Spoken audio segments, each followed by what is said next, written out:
gross. Drop a gross. Who has a gross?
Ẹ kálẹ́ sà.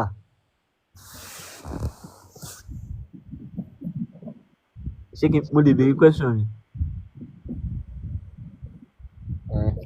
Question tí mo fẹ́ béèrè ni pé ẹ mọ ẹranko tó ń pè ní ọ̀gà chameleon. So tó bá gbé chameleon síwájú mirror, colour wo ló máa gbé wá nígbà tó ní mirror is colourless? Ẹ lọ ṣe experiment. Believe me, like chameleon tó bá gbé síwájú mirror kó ẹ kó gbé colour wá náà nígbà tó sọ pé ó máa ń gbá wà láwọ̀ wọ̀ ni. Have you do the experiment? No, ẹ mọ̀ ẹ̀yin ẹ tún mọ̀ ẹ lóye jù wá lọ torí mo fi béèrè pé àsọba o. That one is experiment. Mi ò ṣe rẹ̀. Okay, question mi ni. Question yẹn báyìí, ó máa ní ìdíkẹ́ lọ get chameleon kó gbé síwájú camera. Kẹ́ lè mọ irú àwọ̀ tó máa gbé wá.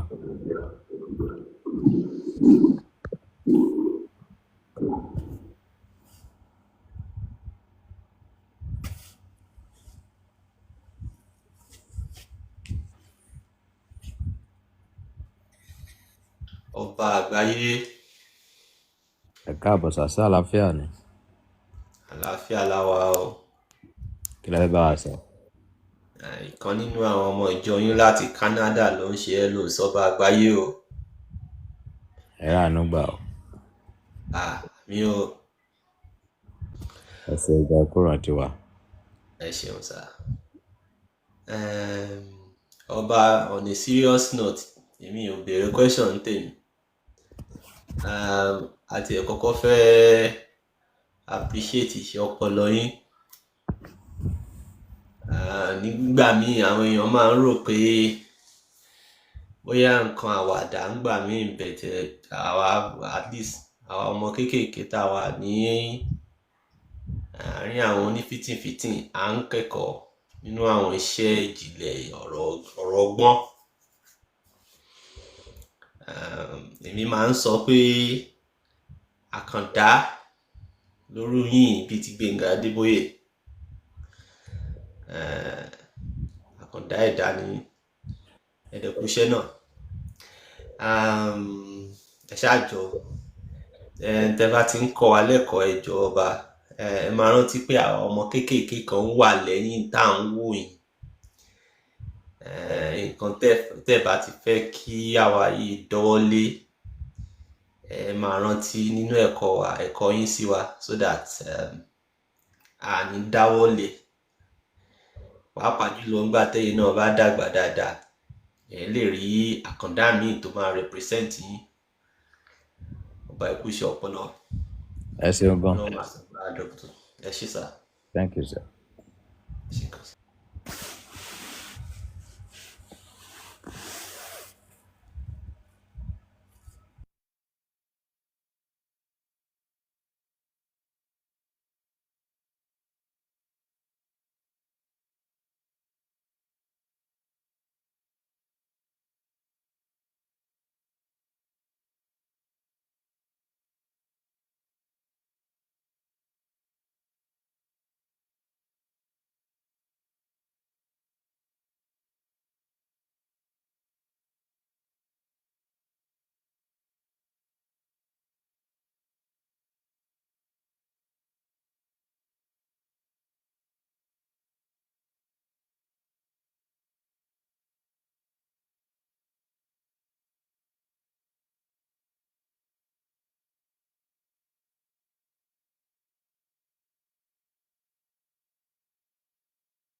Ọba ẹ káàárọ̀ sà.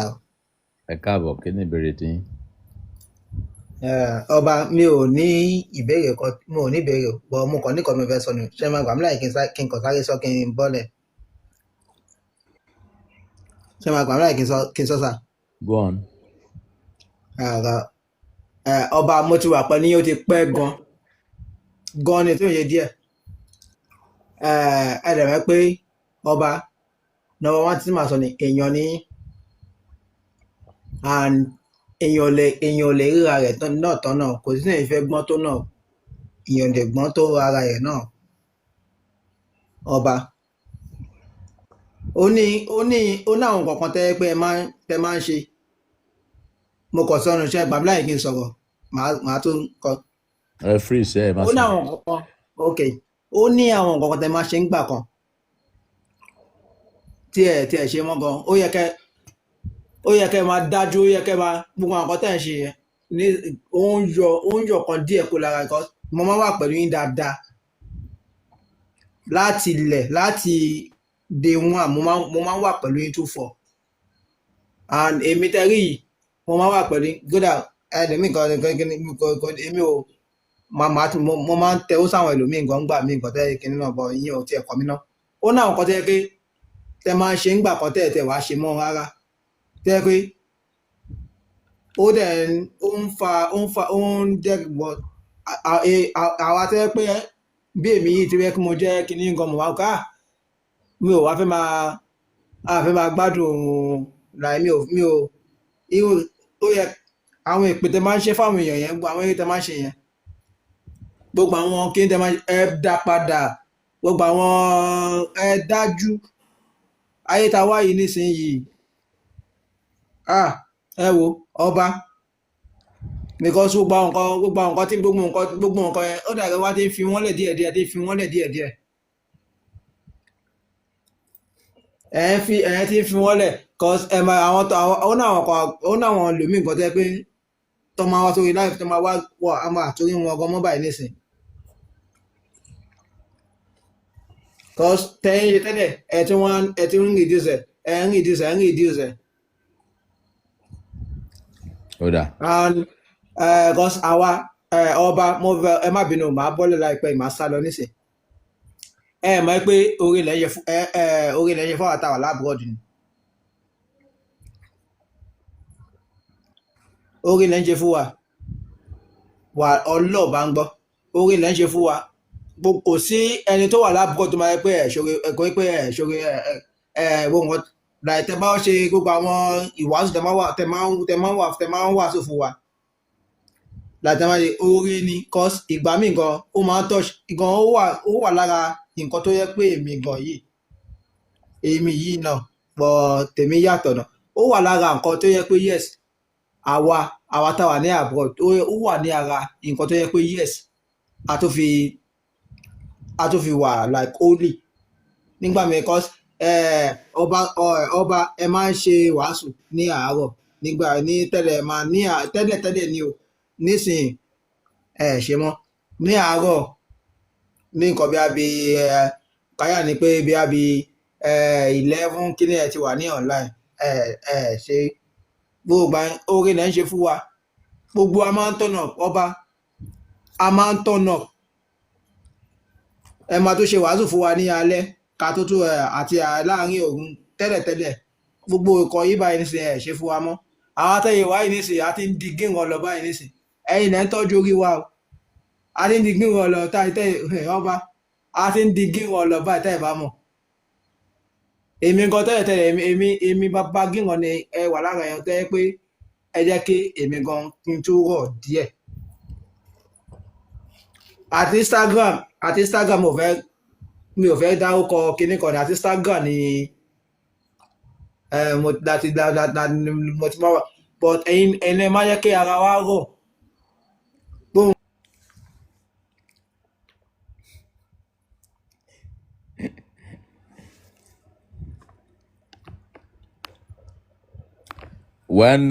ẹ jẹ́ kí n dá bàbá yẹn lóhùn nǹkan tí ò yé yín pọ̀ jù lè tó yé yín èmi wá ṣe business lórí íńtánẹ́ẹ̀tì ni o nǹkan tí àwa wá ti rí this is real King Solomon. I'm a gentleman to the call. I'm a classic man. I'm a man of integrity. But nǹkan tí ayé fẹ́, òun la fún ayé. A dẹ̀ ti gba nǹkan tí a nídìí lọ́wọ́ ayé. Owó làwa fẹ́ lọ́wọ́ ayé. Ayé fẹ́ ìsọkúsọ, ayé fẹ́ ọ̀rọ̀ kó àtòbò. Ayé fẹ́ kàrámọ̀. Àti fún yín ní nǹkan tẹ́ fẹ́. Àwa ti gba nǹkan tí àwa ń wá. Àti popular. Àti lówó lọ́wọ́. Èèyàn owó tí mi ò kí lọ́dọ̀ ẹlòmíì tálákà ni mi o. But owó tèmi gbàdúrà fún nínú ayé mo ti ní. Irú owó wo? Kí lówó fi dóbò lásìkò? Kí lówó fi jẹun lásìkò? Kí n lo mọ́tò tó ní èsì tí mi ní máa ti láàrin títì kí dẹ̀ nílé lórí. Mo ti ní. Mo dẹ̀ ti sí àwọn business kankan tó ń generate owó fún mi every day. I don't need to be stressing myself again. So tí ẹ bá ń fẹ́rù kan bẹ́ẹ̀ yẹn ẹ máa sanwó fún ni. A máa ṣe gba contract yẹn lọ́tọ̀ ni. Pé ẹ ló ọba Solomon ni. Àwọn aspect kan báyìí wà tẹ́ ń sọ nígbà kan fẹ́ kẹ́ padà sí. Èló lẹ fẹ́ gbà. Ó ti di contract nìyẹn.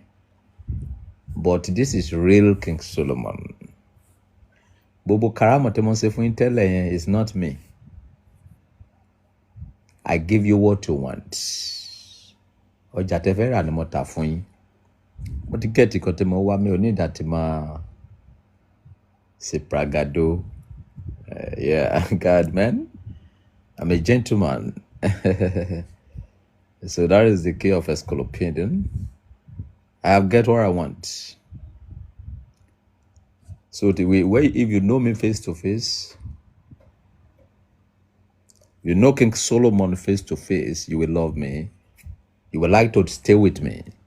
I'm a gentleman to the car.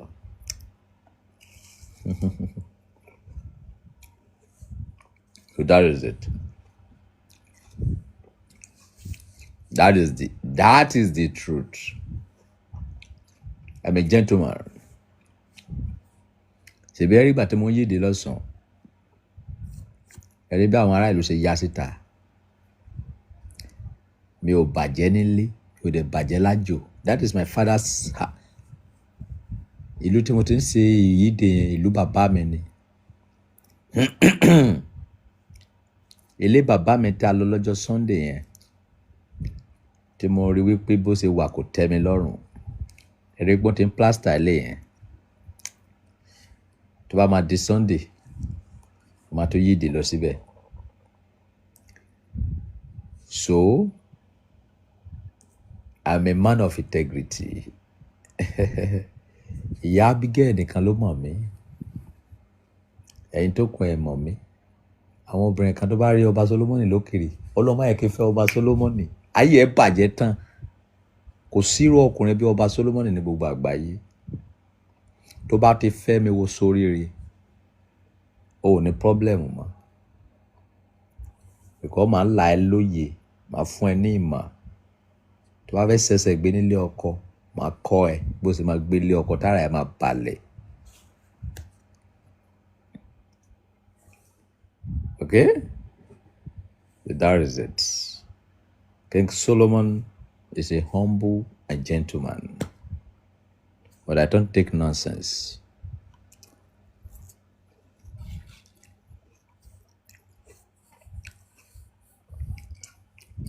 This is 12 o'clock. I have like 20 workers that is working for me.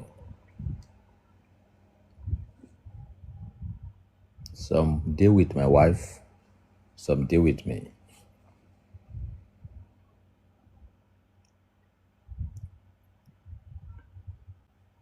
I do what make me happy all the time.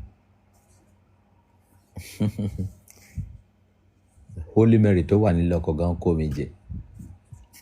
Kò kò lè sọ síta ni. I'm a nice man to the core.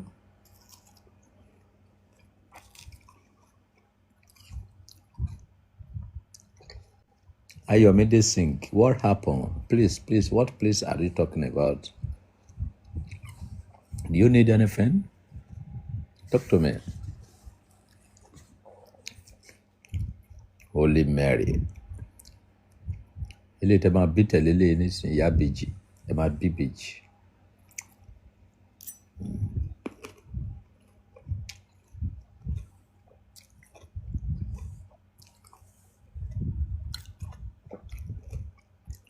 You don't have money. Okay?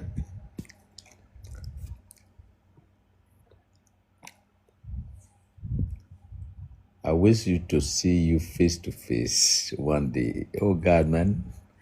Obuake ho ha ha. Don't see me. Mi da. O lè ṣe mi lórí kan mi bọ̀ tó bá ti jẹ́ lórí ọ̀rọ̀ obìnrin. Nìkan tẹ́ fi lè rí mi, má nídìí. Tó bá fi lè nídìí, tó bá fi lè rí mi. Ẹ̀rá pa ìdí yẹn nìyẹn. Má ṣe. Wọ́n bí ẹrẹ kó rí mi kó bọ̀ ẹ má rí.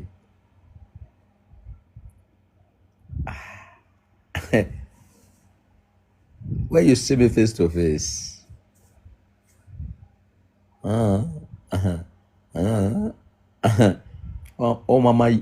ọmọ bẹ́tọ́ ni, ọmọ bẹ́tọ́ kò bọ̀ ẹ́ lé nínú aṣọ ọmọ bẹ́tọ́ chara. Olúpẹpẹ àjàmùrágó lóde àgbà káká lójú ogun lé integrity.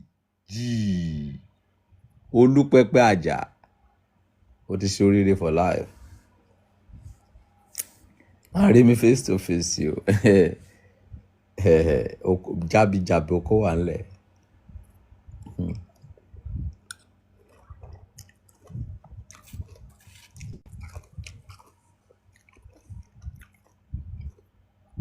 mi ò kí ń ta sí ìyàwó léyàwó.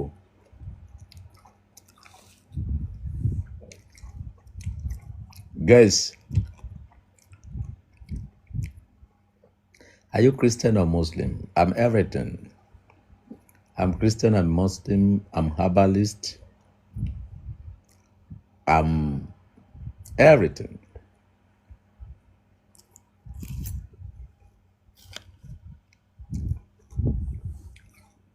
God is love. God does not separate anybody. We are the one that separate ourselves.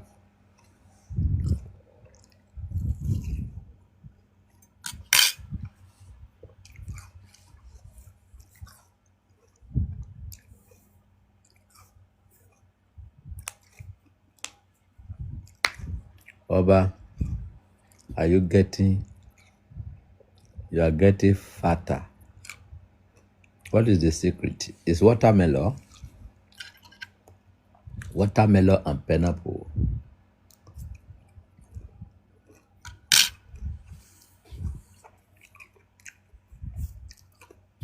Matija. Adé orí oko mi funfun ni.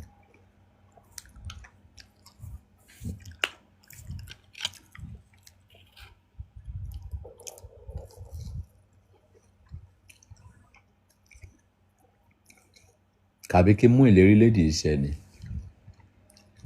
Ìlérí lédì tó sọ pé òun wíṣ àti rí mi lọ́jọ́ kan. Àbí kí sọ pé kó máa bọ̀ lọ́la ni.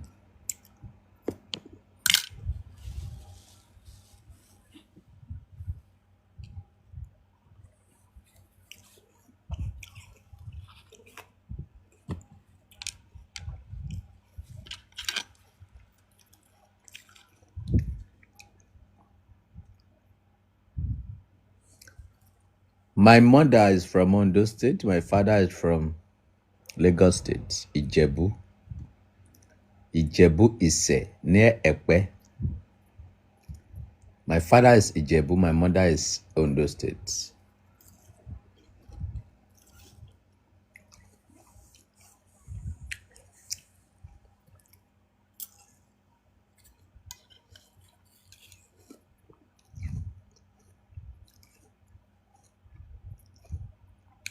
Because I brought up in Ondo State. Yeah. Wọ́n ti gbé mi lọ sí Ondo State láti kékeré. Yeah, ìyá mi Ìkálẹ̀ ni náà. Ìkálẹ̀ ni mo dàgbà sí. Àjàgbà. Àjàgbà lúrèrè fánfán.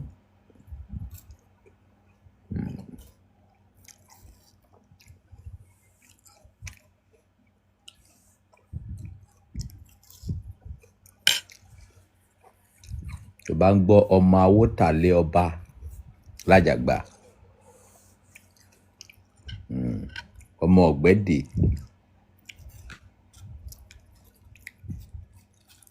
That is it. Omi Ìkálẹ̀ ni mo dàgbà. Mo gbọ́n níwá, mo gbọ́n lẹ́yìn, mo gbọ́n láàárín. Ojú ni Ìkálẹ̀ fi ń sọ̀rọ̀. Apo is different from Ìkálẹ̀, yeah.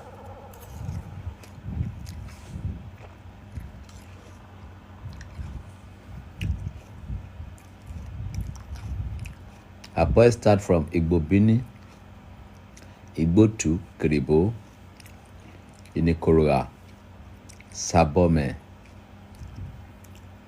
and so on and so forth. That is Apoy.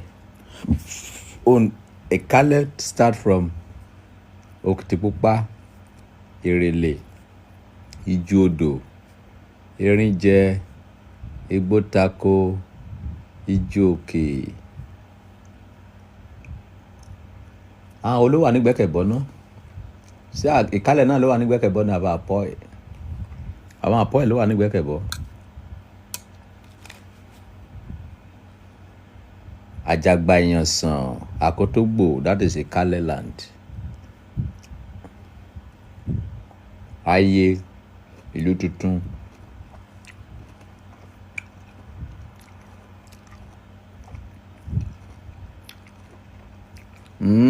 Ará alé wá jàre o, Fáyọ̀.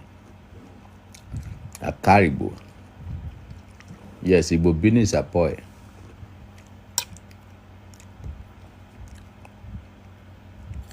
Aka fire ńlá.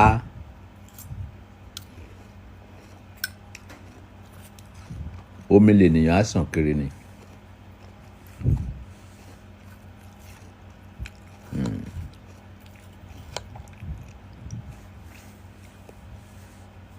I'm a Jehovah's Witnesses to the call.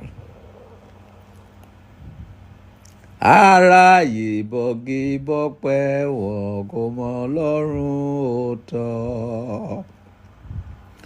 Onìkan lọ́lọ́run Elédùmarè. Wọ́n lọ́rùn mi kórìíra wọn kò mọ ọjọ́ ọ̀la.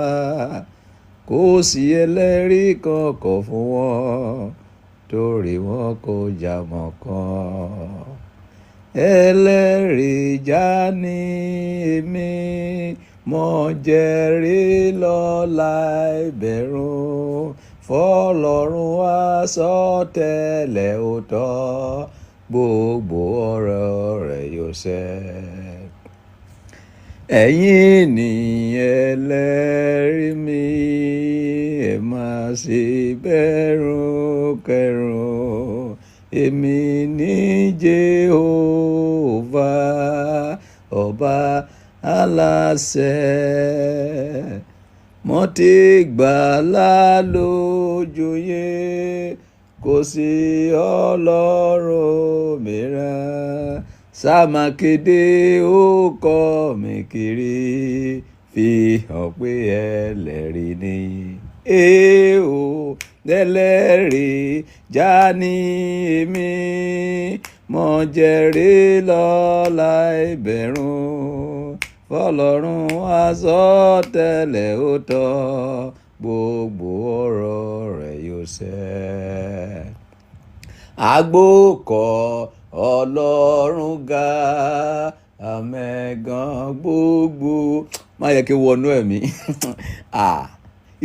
Ìsọ̀yè báyé mo ti sọ ogun jìnnà ogun ìsọ̀yè 100 billion years kò sí nǹkan tí mo máa ń gbàgbé.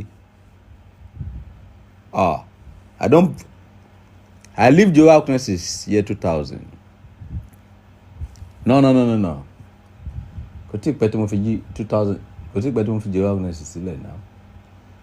Mo ṣe ìrìbọmi 2000 year 2000 mo ṣe ìrìbọmi. Orin wọlé akọ níjọ́ náà. Àárín Jésù bọ̀nù omi láti mọ́dòdò ṣẹ́. Tìrẹ nílẹ̀ àti ọ̀run iṣẹ́ ọwọ́ rẹ ni. Ó fúnni ní ẹ̀mí ìyè ẹ̀dá rẹ̀ sì wà rí. Fún èyí àgbé Kristi ga sókè ọ̀run gíga. Ilẹ̀ Ísírẹ́lì àtijọ́ sọ ní Sinai wí. Wọ́n bọ̀.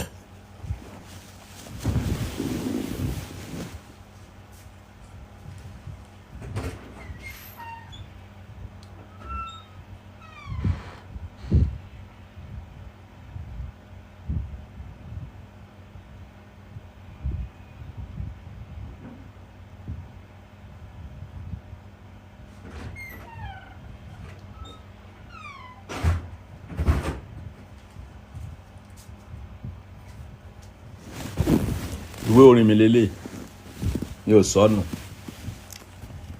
This orin àtijọ́ ìwé orin mi rèé ẹ ti rí gbogbo ẹ pé mi ò sọnù ẹ ti rí. This is my book of song. Orin tó wà níbí máa ń kẹ́kọ̀ọ́ nú ẹ̀. Jẹ́ kí lọ kọ ọ̀kan fún yín.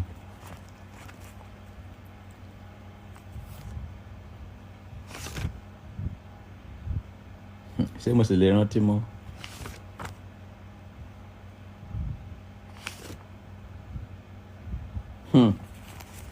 Orin yìí mú inspiration wá o. Orin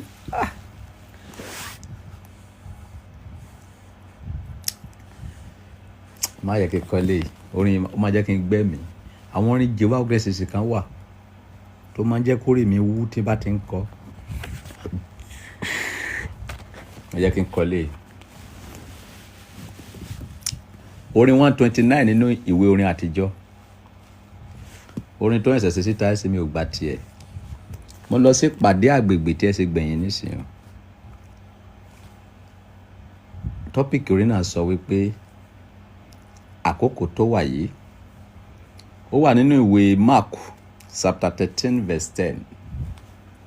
Àkókò tó ká wá sùn ọ̀rọ̀ Ọlọ́run òtítọ́ láìbẹ̀rù sàmà kéde péjọba ọ̀run yẹn fò fẹ́ jù káàkiri lọ fún wọn kó tó pẹ́ jù wọ́n sá kúrò ní Bábílónì ńlá kó má bá pín níyọnu rẹ̀ kó fi tààrà sí Ọlọ́run hàn.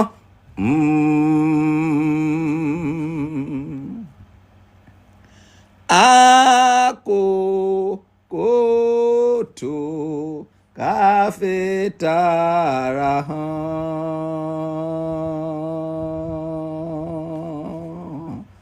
Àkókò tó ní tòótọ́ ká fi fẹ́ oníṣẹ́ wa ká ràn gbogbo ara lọ́wọ́ yálà àpọ́n tàbí àkèrè àfàìmọ̀ tààrà sí Ọlọ́run ká fi fẹ́ rẹ̀ hàn lójoojúmọ́.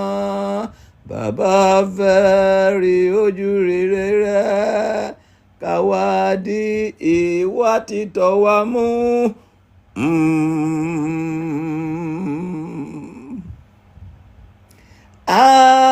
Àkókò tó di ìwà títọ́ mú.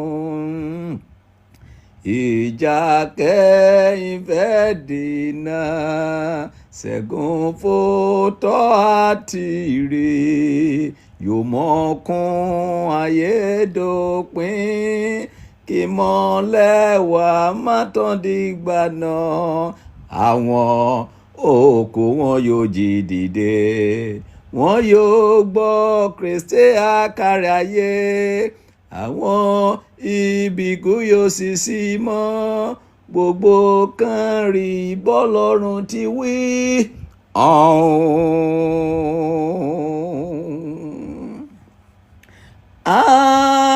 Àkókò tó wá sùn ọ̀rọ̀ rẹ̀. Àbí kí padà sẹ́lẹ̀ Jofad. Mo ti miss àwọn orin yìí. Let me tell you something.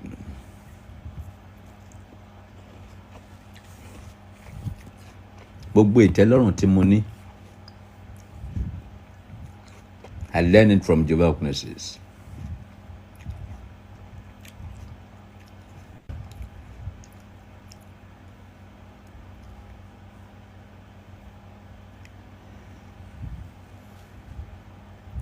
You need to learn. Tọ́lọ́run bá kẹ́ tó bá bá ọmọ Jehovah Witnesses pàdé tí ò ṣe ìjọ yẹn mọ́ ṣùgbọ́n tó dìpù nínú ìjọ yẹn tó bá fẹ́ sílé wò ti ṣoríire.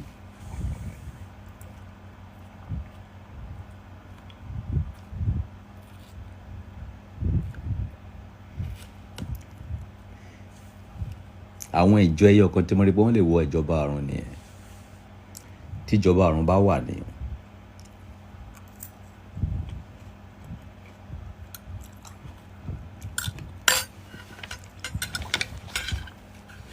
jẹ́ kí kọ́yọ̀ kan sí a máa sọ̀rọ̀ ọ̀run lálẹ́ bọ̀tẹ́ ò double tap kẹ́ lè mọ̀ wípé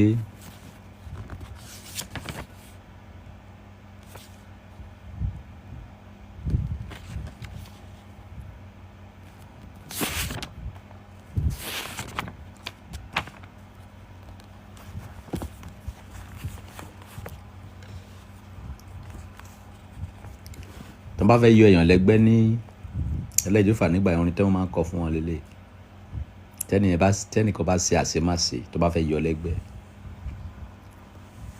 orin 123 ó wà ní ìwé Hebrews 6:1 ẹ má tẹ̀síwájú sí dàgbà dènà nùfẹ́ Ọlọ́run wa ká lè bá ní agbára tó bọ́ múra ṣiṣẹ́ òjíṣẹ́ rẹ̀ gbaná làbùkún iṣẹ́ wa ayé wa fún gbogbo wa nù sẹ́yẹ rántí iṣẹ́ tí Jésù ti ṣe ní wá rànwọ́ Ọlọ́run kí wọ́n má ṣubú dúró ṣinṣin tí òdodo ẹ má tẹ̀síwájú fi gbóyà jẹ́rìí mú ìrere ẹni pẹ̀kun lọ fún gbogbo ẹ̀dá fàyọyìn Jèhófà Ọlọ́run ọba má jẹ́rìí láti lédèlé bí ọ̀tá búburú dẹ́rù bá ọ má bẹ̀rù jẹ́ kí gbogbo ayé gbọ́ ìhìn ayọ̀ péjọba náà súnmọ́lé túbọ̀ máa kéde òótọ́ náà ẹ má tẹ̀síwájú sí sẹ́nà dópin túbọ̀ máa kẹ́kọ̀ọ́ sí torí sẹ́pọ̀ láti ṣe jẹ́ kẹ́mi Ọlọ́run máa mú ọ ṣiṣẹ́ ká bá lè mọ ayọ̀ ọ̀run fẹ́ràn ara nítorí orúkọ Ọlọ́run má bá wọn ṣe ìpàdé lọ́sọ̀ọ̀sẹ̀ mú kí wọ́n tẹ̀síwájú lójoojúmọ́ kí mọ́lẹ̀ yín jùmọ̀ máa tàn.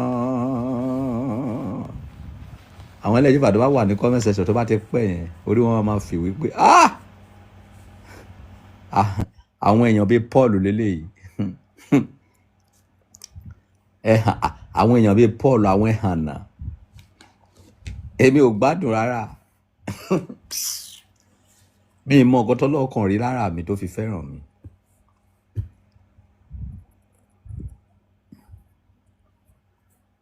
Ọlọ́run kò fẹ́ràn mi ni àyànfẹ́ ni mí ọba Solomoni jẹ́ àyànfẹ́ Ọlọ́run kì í ṣe Ọlọ́run tí ẹ̀yin Kristẹni máa ń sìn o kì í ṣe Ọlọ́run tẹ́yin Mùsùlùmí ń sìn o Ọlọ́run tèmi yàtọ̀ o èmi ti wá Ọlọ́run rí fúnra mi Ọlọ́run tèmi yàtọ̀ sí Ọlọ́run gbogbo yín o ó nífẹ̀ẹ́ mi gan Ọlọ́run nífẹ̀ẹ́ mi púpọ̀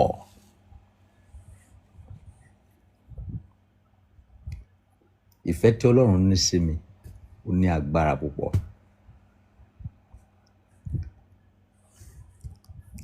Bíbélì sọ wípé bí olódodo bá ṣubú nígbà méje yóò máa dìde ṣùgbọ́n tá aṣebi bá ṣubú lẹ́ẹ̀kan ó ṣubú tán ni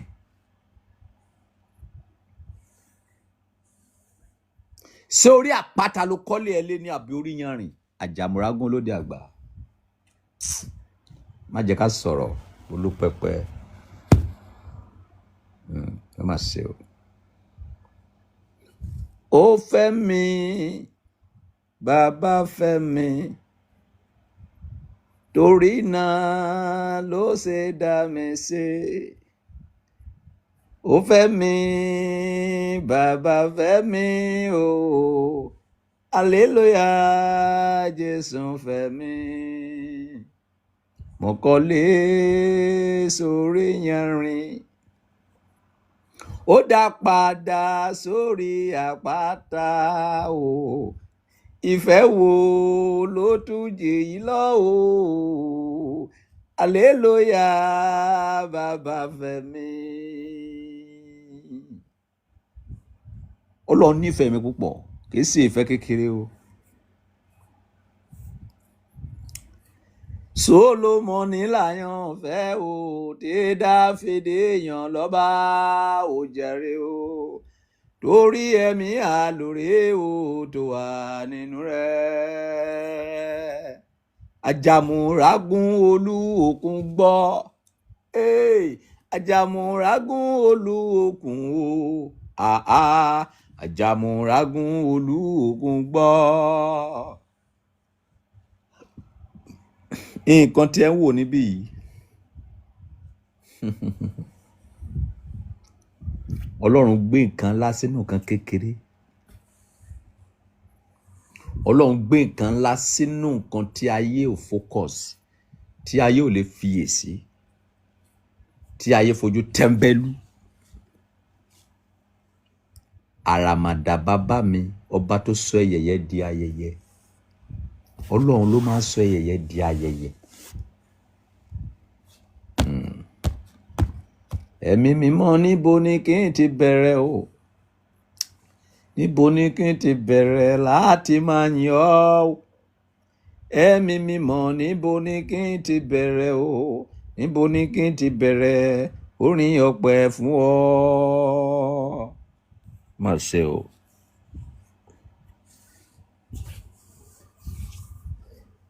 Ṣé gbogbo ẹ̀yin tẹ́ wà ń bí lẹ́ń double tap? Ọ̀rọ̀ mi yà yín lẹ́nu wípé who is this man? Kò sí ìjọ kan tó wà láyé yìí tí mi mọ̀ nípa ẹ̀. Ṣé Jehovah Mercy ni? Ṣé Sẹ̀lẹ̀ ni? Ṣé Kérúbù ni? Ṣé Pentecostal ni? Ṣé Redeem ni? Ṣé Christ Embassy ni? Kò sí ìjọ náà. Ṣé Anglican ni? Ṣé Methodist ni? Kí la ń wá kiri? Ìmọ̀. Bíbélì kọ́ gàdàgbà ni. Ìbùkún ni fún ọkùnrin náà tó wá ọgbọ́n rí.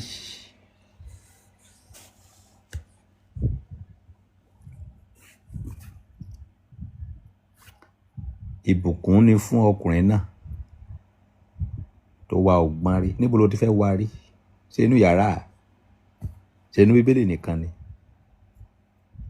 O gbọ́dọ̀ wá lọ sí ibikíbi torí ọgbọ́n pọ̀. Wá wọ́ lọ sọ́dọ̀ ẹ̀wìn, wá wọ́ lọ sọ́dọ̀ àlùjọ̀nú, wá wọ́ lọ sọ́dọ̀ babaláwo, wá wọ́ lọ sọ́dọ̀ àfá, wá wọ́ lọ sọ́dọ̀ wòlíì, wá wọ́ lọ sọ́dọ̀ tout, wá wọ́ lọ sọ́dọ̀ ẹranko. Kí làwọn òyìnbó fi gbọ́n jù yín lọ? Torí pé wọ́n respect àwọn ẹranko. Ọgbọ́n tó pọ̀ jù láyé ara ẹranko ló wà. Ìmọ̀ tó pọ̀ jù tó ní agbára jù láyé ara ẹranko ló wà, kò sí lára ènìyàn. Àjàmùrágún yìí. Wọ́n bọ̀.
My account number is 30 400 31 258. 30 400 31 258 First Bank. 30 400 31 258 First Bank.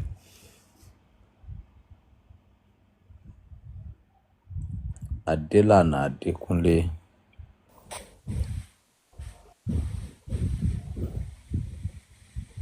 Ọba o, Ẹ káàbọ̀, kí lẹ fẹ́ bá wa sọ? ẹ kú ojúmọ́ o, ẹ kú ọjọ́ mẹ́ta sà. Ọjọ́ kan pẹ̀lú. Ọ̀rọ̀ Bíbélì náà ni bí mo ti máa ń sọ. Mo ní ṣé kò sí ọ̀rọ̀ kan tó ń rú wa lójú bí ká tàn mọ́lẹ̀ sí gẹ́gẹ́ bí ìlànà Ọlọ́run.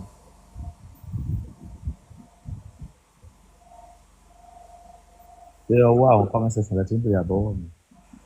Ọwọ́ yín ni ẹ̀mọ̀ pẹ́yìn náà lẹ gbé mi wọlé kọjá. Ok, bóyá a rí kankan tó rú wa lójú ní Bíbélì. Bẹ́ẹ̀ni, Ṣé ẹ bá wa tàn mọ́lẹ̀ sí i? pẹ̀lú oore ọ̀fẹ́ Ọlọ́run. Ṣé ẹ lè sí kámẹ́rà yín? Mo lè ṣí kámẹ́rà mi bọ̀ ibi tí mo wà báyìí kò sí iná tó pọ̀ bẹ́ẹ̀ ń bí. Ọ̀dà. Nǹkan tó rú mi lójú ní Bíbélì ni wípé Jésù fún Júdásì ní òkèlè. Ẹ̀mí èṣù wá wọnú Júdásì. Ṣé inú òkèlè lẹ̀mí èṣù ń gbé ni? Àti ibo lẹ ti ń yọ kókó ọ̀rọ̀ yín sà? Ẹ ti kárí ni. Mi ò tí bá pàdé ṣùgbọ́n ẹ jẹ́ ká mọ bí tẹ́ ti ń yọ ká lè yànnàná ẹ̀.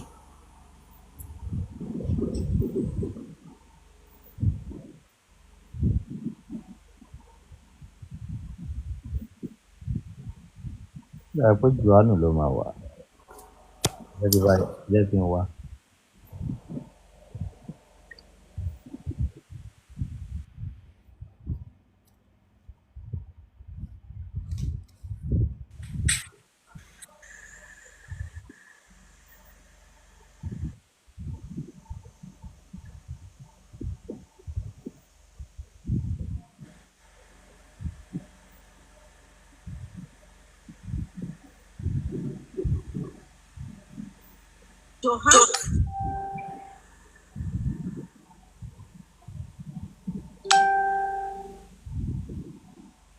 Hi guys.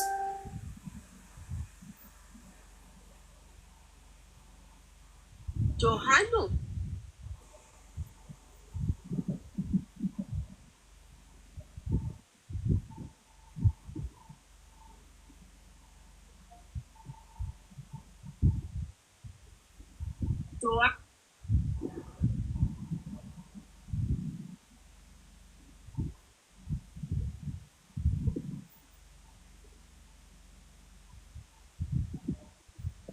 John chapter 13. John chapter 13. Ẹ jẹ́ ká bẹ̀rẹ̀ láti verse 21 to 27. Okay. Ẹ kà lọ́dọ̀ yín.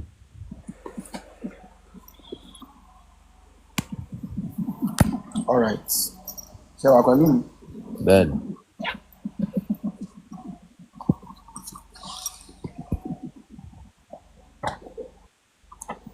Jòhánù orí 13 ẹsẹ̀ 21 ó kà báyìí pé ó ní nígbà tí Jésù ti wí nǹkan wọ̀nyí tán ọkàn rẹ̀ dàrú nínú rẹ̀ ó sì jẹ́rìí ó sì wí pé lóòótọ́ lóòótọ́ ni mo wí fún yín pé ọ̀kan nínú yín yóò fi mí hàn. Àwọn ọmọ ẹ̀yìn rẹ̀ ń wo ara wọn lójú, wọ́n ń ṣiyèméjì ti ẹni tí ó wí. Now 23, ǹjẹ́ ẹnìkan rọ́gun sí àyà Jésù, ọ̀kan nínú àwọn ọmọ ẹ̀yìn rẹ̀, ẹni tí Jésù fẹ́ràn. Nítorí náà ni Símíọ́nì Pétérù ṣàpẹẹrẹ sí i, ó sì wí fún un pé, wí fún wa ti ẹni tí ó ń sọ. Ẹni tí ó ń rọ́gun lé àyà Jésù wí fún un pé, Olúwa, ta ni í ṣe? Nítorí náà Jésù dáhùn pé, òun náà ni ẹni tí mo bá fi òkèlè fún.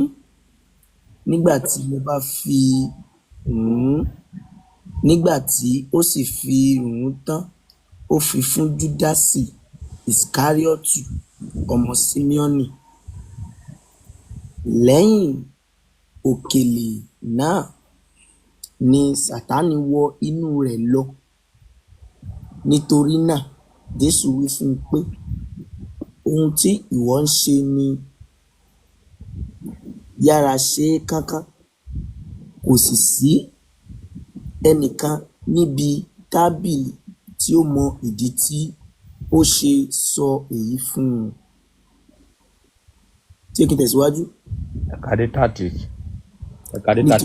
dé 31 kó lè yé wa dáadáa. Nítorí àwọn mìíràn nínú wọn rò pé nítorí Júdásì lé ó ní àpò ni Jésù fi wí fún un pé, ra nǹkan wọn nì tí a kò lè ṣe aláìní fún àjọ náà, tàbí kí o lè fi nǹkan fún àwọn tálákà. Nígbà tí ó sì ti gba òkèlè náà tán, ó jáde lójú kan náà. Òru sì ni.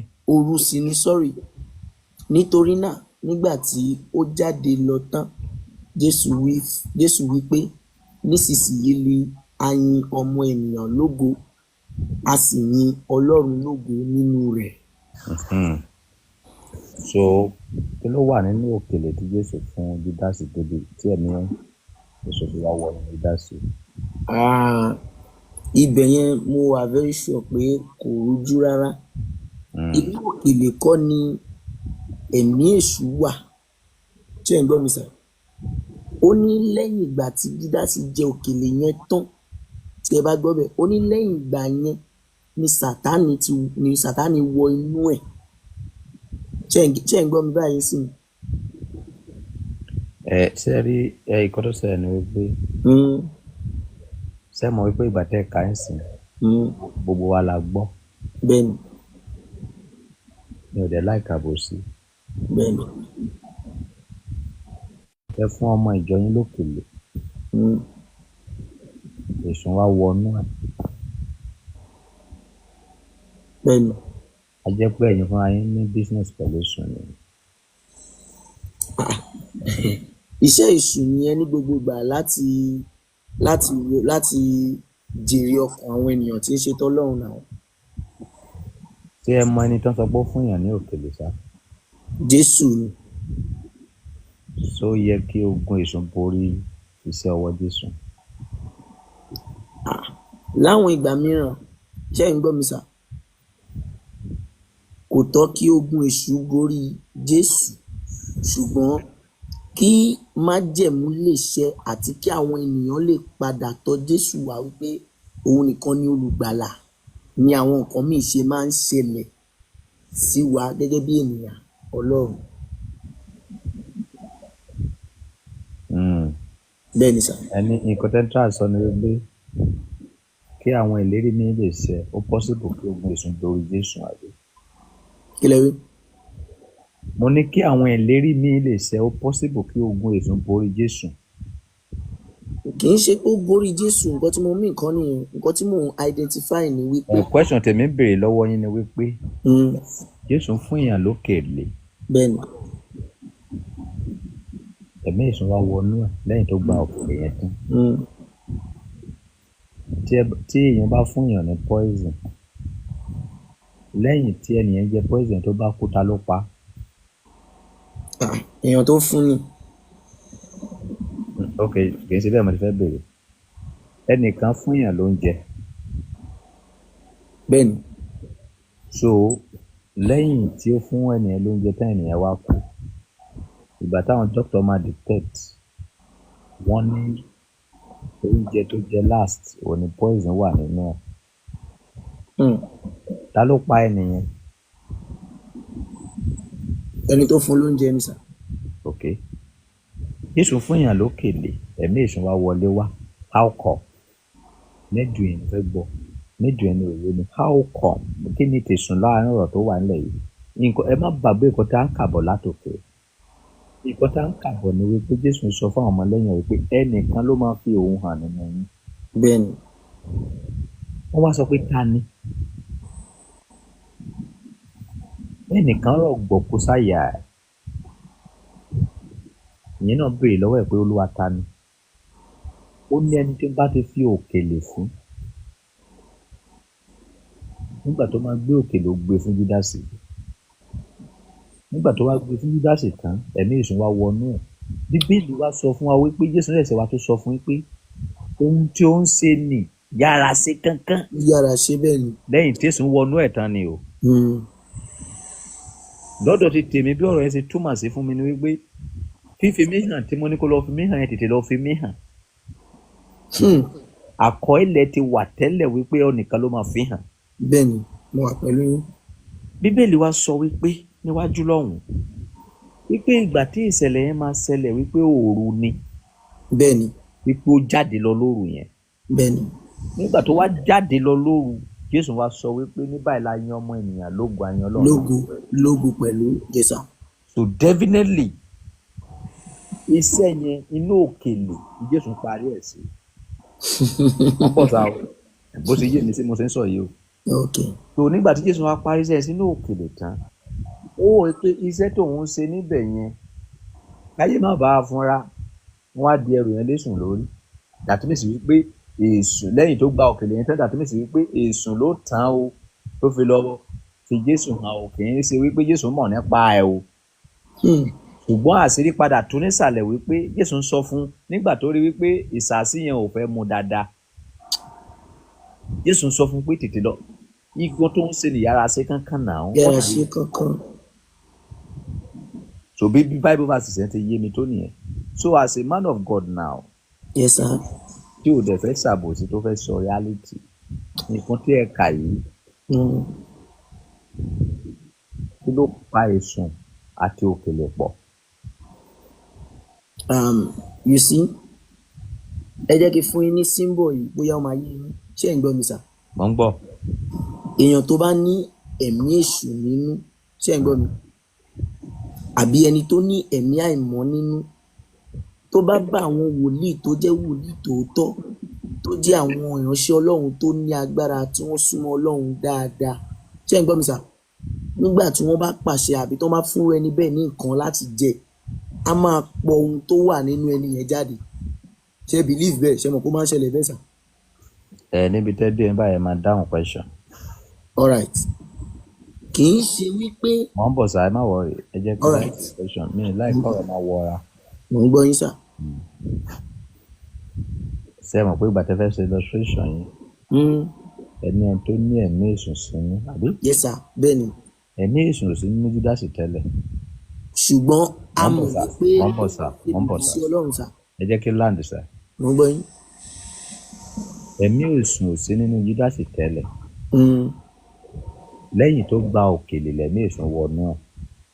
Ok, mo ń gbọ́ yín sà. Ó yàtọ̀ sí ẹni tí ẹ̀mí èṣù ti wà nínú ẹ̀ tàbí lé ẹ̀mí èṣù jáde kó nínú ẹ̀.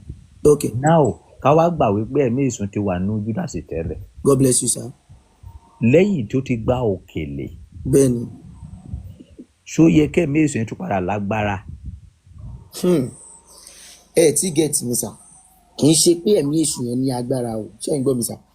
Ọlọ́run fẹ́ fi àfihàn hàn àwọn ọmọ ẹ̀yìn àti àwa èèyàn ní wípé ẹ rí wípé kó tó di pé Bible gan signify ẹ̀ pé Sátánì wọnú ẹ̀, ó ti kọ́kọ́ sọ ọ́ ná wípé ìkan lára wọn, that is ẹnìkan wà lára wọn tó ti jẹ́ àìmọ́. Ṣé ń get me sìn? Bíbélì ti fi reference ẹ̀ hàn ná wípé ìkan ń bẹ lára wọn tó jẹ́ èèyàn tó máa fi Jésù hàn, that is betrayer, òun lé ẹni yẹn.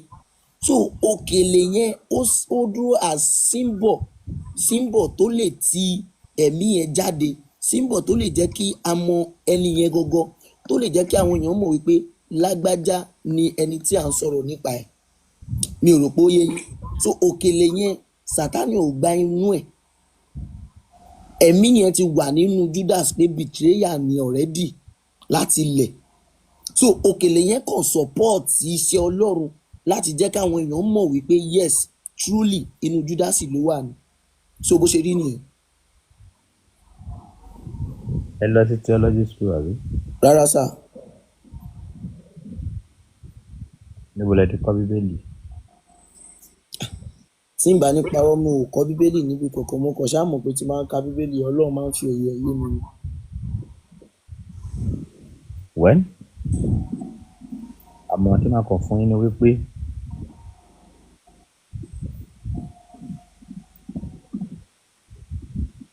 kò sí nǹkan tó dàbí òtítọ́.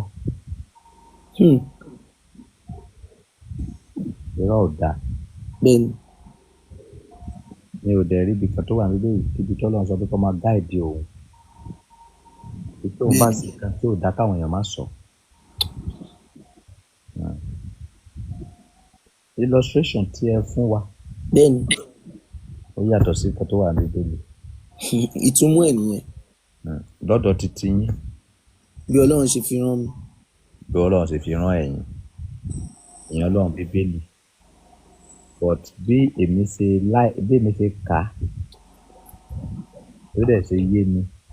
Ní nǹkan tó ṣẹlẹ̀ níbí yìí, ibi tí mẹ́rẹ̀kù àríjí ti bẹ̀rẹ̀ ní ṣọ́ọ̀ṣì nìyẹn.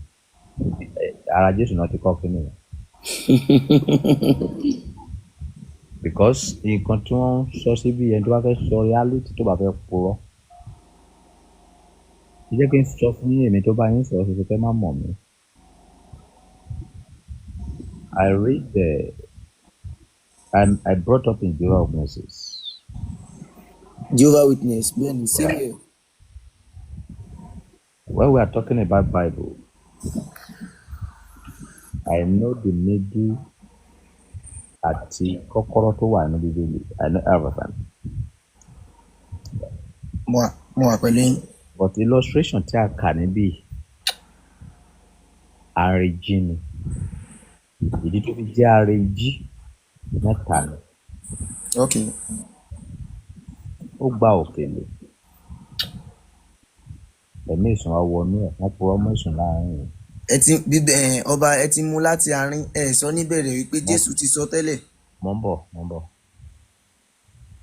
Bí àwọn pásítọ̀ bá fẹ́ ṣe àrèjì ní ṣọ́ọ̀ṣì, wọ́n máa sọ ní wíìkì yìí wípé lọ́sẹ̀ tó ń bọ̀ wípé ẹ̀mí Ọlọ́run sọ fún wọn wípé wọ́n máa gbé ẹnìkan wá sí ṣọ́ọ̀ṣì para ẹ̀ dẹ̀ máa yá.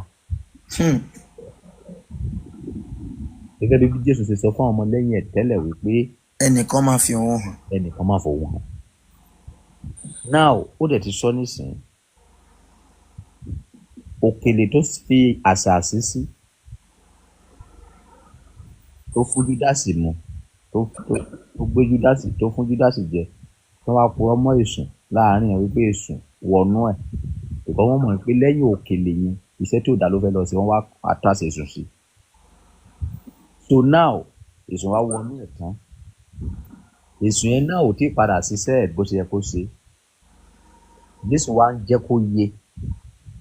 Tí mo ní kó àti ò tí àti ẹ̀ náà tó fẹ́ ká sì rí tu ni. Ní nǹkan tí ó ń ṣe yẹn tètè lọ ṣe náà. Bíbélì wa kọ́ ooru ní wá jáde lọ lóru yẹn wá lọ sí. Ibi tí àṣírí tí wá tú sí ní lọ́wọ́ pátápátá. Bíbélì sọ wípé lẹ́yìn tí Júdásì ṣe ìkàn yìí tí nígbà tí ìsàsùn yẹn kákó lójú ẹ̀ Bíbélì sọ fún dá owó yẹn padà fún àwọn olórí àlùfáà wípé èmi ṣẹ̀ torí pé mo fògbà aláìṣẹ̀ hàn. Tó bá jẹ́ wípé ó ṣe é fún owó àbò ó ṣe torí tí ọ̀kánjú wà kò ní dá owó yẹn padà because ó ti gé ní nǹkan tó ń wà. Nígbà tó máa wá dé ọ̀dọ̀ àwọn àlùfáà yẹn tó sọ fún wọn wípé èmi ṣẹ̀ nítorí pé èmi fi ẹ̀jẹ̀ aláìṣẹ̀ hàn tó dáwó wọn padà fún wọn. Àwọn àlùfáà wa sọ wípé kò kàn wọ́n máa bójú tó. Bíbélì sọ fún wa wípé Júdásì ju owó náà sílẹ̀ bọ́ síta ó lọ pokùnso. Ẹ lè mọ̀ pé ọ̀rọ̀ yẹn dùn dé góńgó kì í ṣe ẹjọ́ kì í ṣojú ẹ̀ rárá ló fi ṣe. Bíbélì sọ wípé wọ́n wá fi owó yẹn wọ́n wá fi ra ilẹ̀ ẹ̀jẹ̀ títí di òní olónìí tó máa ń sin àwọn òkú sí. So ẹni tí kò bá fẹ́ pa irọ́ tó bá fẹ́ sí kí tó bá fẹ́ sí àbòsí ibi tí àwọn pásítọ̀ ti kọ́ ààrẹ jímèrè kù nìyẹn ibi tó ti jáde nìyẹn. Bọ̀tẹ́lẹ̀ tẹ wá ń pẹ̀pẹ́ tẹ́ ń sọ fún mi wípé o ti sọ tẹ́lẹ̀ kí ọ̀rọ̀ Ọlọ́run bá lè ṣẹ. Ọba. Mo ń gbọ́rọ̀ yín. Ẹ jẹ́ n béèrè question kan lọ́wọ́ yín. Ṣé mọ nǹkan tí à ń pè ní àsọtẹ́lẹ̀ sà? Mo mọ̀. Ṣé dẹ̀ mọ̀ wípé àsọtẹ́lẹ̀ dájú? Kì í ṣe gbogbo àsọtẹ́lẹ̀ ló dájú. Ṣùgbọ́n ẹ mọ̀ pé àwọn àsọtẹ́lẹ̀ mi máa ń dájú. Àwọn míì máa ń dájú but àwọn eléyìí tó dájú yẹn náà kì í ṣe àsọtẹ́lẹ̀. Àwa la máa ń pè ní àsọtẹ́lẹ̀. Kí wá ni sà? Wọ́n máa ń pè ní ojú ìwòye. Ok. Bí ojú ọjọ́ ṣe rí bí òun ṣe ràn lénìí mo rápẹrẹ pé òjò máa rọ̀ lọ́la. Ok. Ní ayé ìsìn àsọtẹ́lẹ̀ ni kì í ṣe àsọtẹ́lẹ̀ ojú ìwòye ni. Bíbélì sọ wípé ní ìkẹyìn ọjọ́ ìgbà ewu yóò dé. Àwọn èèyàn máa jẹ́ olùfẹ́ ti ara wọn, olùfẹ́ owó, àjọra ẹni lójú, afúnni, aṣàìgbọràn sí òbí, láìlọ́pẹ́, aláìṣe bá ṣe àdéhùn kankan. Àsọtẹ́lẹ̀ ni lọ́dọ̀ tiyín, lọ́dọ̀ ti tèmi, àti lọ́dọ̀ àwọn tó bá lè ro àròjinlẹ̀ kì í ṣe àsọtẹ́lẹ̀ ojú ìwòye ni. How? Because èèyàn méjì gbé ibì kan. Ọkùnrin kan wá lọ fẹ́ ìyàwó 10. Mo mọ̀ wípé ọmọ máa pọ̀, ogún máa pọ̀. Wọ́n wá sọ wípé ní ìwòye ọdún 10 ní ìdílé yìí, àwọn ọmọ ìyá méjì, ọmọ bàbá méjì, wọ́n á máa jà torí tógún. Àsọtẹ́lẹ̀ ni lójú àwọn òpè, ojú ìwòye ni lójú àwọn ọlọ́gbọ́n. Bí mo ṣe ń wo bí sàkún kan ṣe ń lọ, nǹkan báyìí ló máa ṣẹlẹ̀ lọ́dún tó ń bọ̀. Ok. Bí mo ṣe ń wo bí sàkún kan ṣe ń lọ, nǹkan báyìí ló máa ṣẹlẹ̀ lọ́la. So àwọn prediction, àwọn nǹkan tẹ̀yìn ń pè ní àsọtẹ́lẹ̀ nìyẹn, ojú ìwòye ni kì í ṣe àsọtẹ́lẹ̀. But nínú Bíbélì tá à ń kà, ẹ mọ̀ pé kò sí nǹkan tó ń jẹ́ ojú ìmọ̀ye. Ohun tó ń bẹ nínú Bíbélì ni àsọtẹ́lẹ̀. Ó ní a fi fún àwọn kan láti máa sọ tẹ́lẹ̀, a fi fún àwọn kan láti máa rí ìran, a fi fún àwọn kan láti máa kọ́ni. Lára gbogbo àwọn ohun tí Ọlọ́run fi fún yàn yẹn, mi ò tí ì rí ẹnikẹ́ni nínú ẹ̀ tí wọ́n ní ojú ìmọ̀ye lónìí. Ẹ sà, let's call a spade a spade. Kódà ẹni tó ń rí àwọn tá a pè ní arógo ṣáájú ológo, ṣé ń gbọ́ mi sà? Ohun tó jẹ́ kí tiwọn yàtọ̀ ni wípé àwọn lọ wádìí rẹ̀ ni. Ṣé ń gbọ́ mi? Àwọn lọ wádìí rẹ̀ ni. When it comes to God, when it comes to Jesus, nípa ti Jésù, ó máa sọ wípé ní ìgbà báyìí báyìí ohun báyìí báyìí yóò ṣẹlẹ̀. Mo fẹ́ lè sọ pé ohun tó ṣẹlẹ̀ sí Júdásì yẹn ọ̀rọ̀ bí àsọtẹ́lẹ̀ ni. Ọlọ́run ti mọ̀, Ọlọ́run ti sọ tẹ́lẹ̀ pé ohun báyìí báyìí ló máa ṣẹlẹ̀.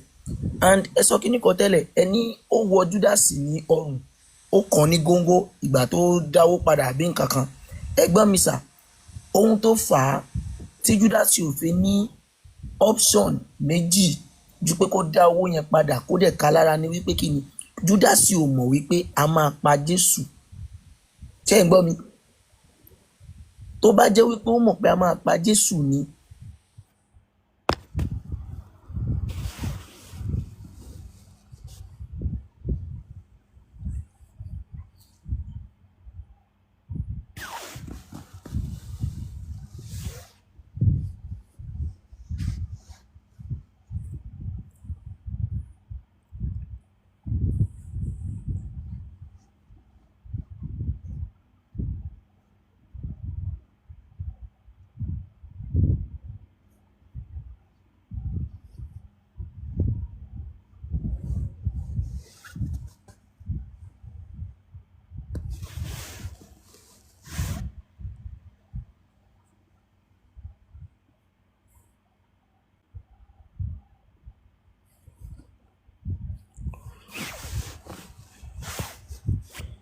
Júdásì ò mọ̀ pé ó máa pa Jésù. Àwọn tó fi hàn fún kí náà sọ pé wọ́n tó tẹ̀ fẹ́ mú tẹ́lẹ̀.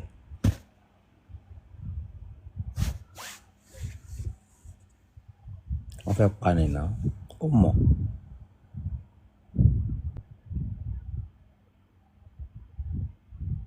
Ó mọ̀ pé wọ́n fẹ́ pa.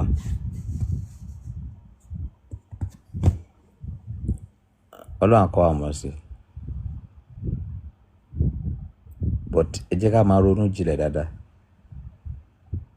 Ẹ jẹ́ ká add common sense pẹ̀lú